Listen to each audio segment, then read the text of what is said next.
आपको पता ही है कि वक्फ संशोधन बिल को लेकर कितना बवाल हुआ, लेकिन अब इसके बाद जबकि ये कानून बन चुका है, ये लिटमस टेस्ट होगा केंद्र की सरकार का कि उसे पता चले कि आखिर इसका कितना समर्थन है और कितना विरोध है, क्योंकि दावे दोनों पक्ष करते हैं, विरोध वाले भी और समर्थन वाले भी। तो बिहार विधानसभा चुनाव में वोटों के ध्रुवीकरण की एक बड़ी भूमिका रहेगी, इतना तय है। बीजेपी का प्रयास है कि किसी तरह हिंदू वोट बैंक एकजुट रहे, अपने पाले में रहे। उधर आरजेडी मुस्लिम वोटर्स पर डोरे डाल रही है और एक बड़ा दांव खेल चुकी है। तेजस्वी यादव वक्फ बिल के बहाने मुखर होकर बीजेपी और एनडीए की घेराबंदी करने सीधे मैदान में उतरे। देखिए,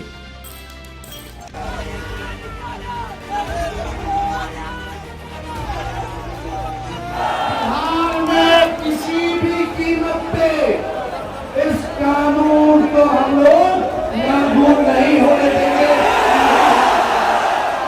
A true face of India alliance which is being covered by the mask of संविधान बचाओ. The real face is शरिया लाओ. बिहार में चुनाव आयोग के वोटर लिस्ट वेरिफिकेशन पर शुरू हुआ बवाल अभी थमा भी नहीं था कि वक्फ संशोधन कानून के मुद्दे ने तूल पकड़ लिया। 29 जून को पटना के गांधी मैदान पर वक्फ बिल के खिलाफ बड़ी रैली हुई, जिसमें बड़ी तादाद में मुस्लिम संगठन शामिल हुए। बड़ी बात यह कि रैली को आरजेडी नेता तेजस्वी यादव ने भी संबोधित किया। तेजस्वी ने कहा कि बिहार में उनकी सरकार आते ही वक्फ बिल को कूड़ेदान में फेंक देंगे। ये एनडीए भाजपा की सरकार जाने वाली है। गरीब आवाम की सरकार बनेगी तो इस बिल को, इस कानून को बिहार राज्य जो है कूड़े के दान में फेंकने का काम करेगा। बिहार में किसी भी कीमत पे इस कानून को हम लोग लागू नहीं होने देंगे। तेजस्वी के इस बयान पर बीजेपी ने जोरदार पलटवार किया। आरोप लगाया कि महागठबंधन बिहार में शरिया कानून लागू करना चाहता है। तंज कसा कि ये पूरा खेल समाजवाद के नाम पर नमाजवाद लाने का है। मैं बिहार की प्रबुद्ध जनता का आह्वान करता हूं कि उसके सामने दो रास्ते हैं। इंडी गठबंधन जो सरकार में आने पर पिछले दरवाजे से शरिया लागू करने के लिए कोशिश करेगी, और एक तरफ हमारी सरकार जो बाबा साहब के संविधान की रक्षा करने के लिए कृत संकल्पित रहेगी।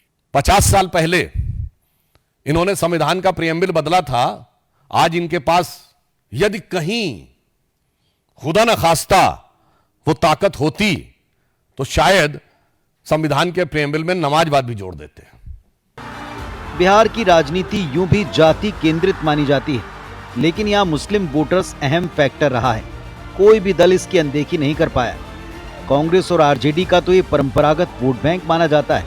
आरजेडी चीफ लालू यादव ने MY फॉर्मूले के बलबूते ही बिहार में सरकार बनाई थी। अब तेजस्वी भी उसी फॉर्मूले को साधने का प्रयास कर रहे हैं। Bureau report, IBC 24। तो महागठबंधन हो या एनडीए, दोनों खेमों के अपने अपने वर्ग तय हैं और हर वर्ग के लिए किसे क्या कहना है, क्या करना है, क्या दिखाना है, इसकी राजनीति खुलकर दिखने लगी। तो तेजस्वी अल्पसंख्यकों को लामबंद करना चाहते हैं, तो वहीं भारतीय जनता पार्टी जाहिर है कि इसे लेकर MY फॉर्मूले को याद दिलाते हुए आरजेडी को घेरती नजर आई है। बीजेपी से तुष्टीकरण की साजिश बता रही और अपने वोटर्स को जोड़े रखना चाहती है। वैसे विपक्ष अकेले नहीं जो मुस्लिम वोटर्स को साधने का सियासी दांव खेल रहा। इसके पहले भारतीय जनता पार्टी ने भी ईद के मौके पर सौगाते मोदी कार्यक्रम के द्वारा मुस्लिम वोटर्स को साधने की कवायद की है। दिखाते हैं आपको। अब सवाल ये उठता है कि बिहार में मुस्लिम वोटर्स को लेकर पक्ष और विपक्ष इतनी जद्दोजहद कर क्यों रहे। बिहार में दरअसल मुस्लिम वोट बैंक की ताकत को आप इन आंकड़ों से समझ सकते हैं जो आपके टेलीविजन स्क्रीन पर दिख रहे हैं। बिहार में कुल 17% आबादी मुस्लिमों की बस्ती है।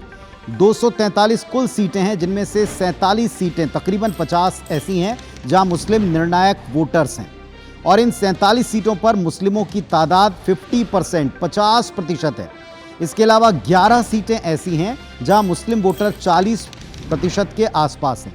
मतलब 50% वाली सीटें और 40% वाली सीटें तो इन सीटों की संख्या 11 और 47 इन दोनों को आप मिला लें तो इस तरीके से 50 से 60 सीटों के ऊपर सीधे सीधे असर है। अब बिहार में कहाँ कितने मुस्लिम हैं ये भी समझिए।